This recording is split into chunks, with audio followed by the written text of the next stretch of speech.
Good news! Mukhang may ginawa na raw si PBBM at may rollback na sa langis.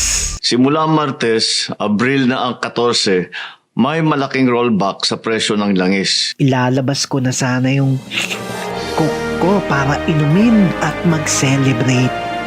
Kaso, bigla akong napaisip. Parang may mali.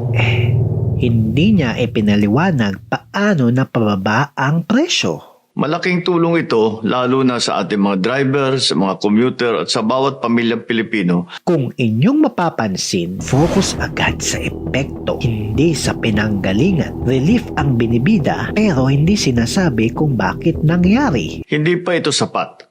Kaya tuloy-tuloy naman ang ginagawa ng inyong pamahalaan. Dito nagiging interesting.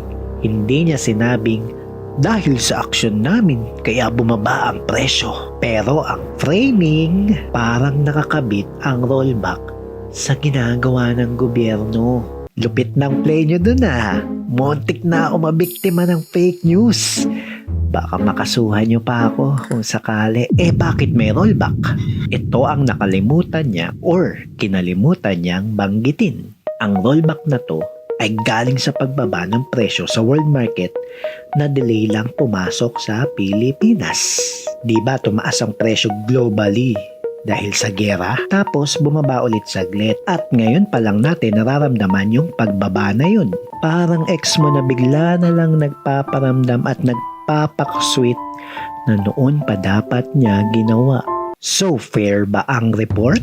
To be fair, hindi naman siya nagsisinungaling. Pero hindi rin niya pinaliwanag ang buong picture.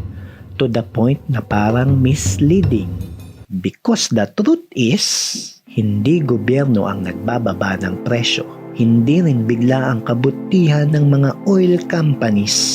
Global market ang gumalaw at nahuli lang tayo sa epekto. At ang tanong ngayon, isa ka ba sa na-mislead?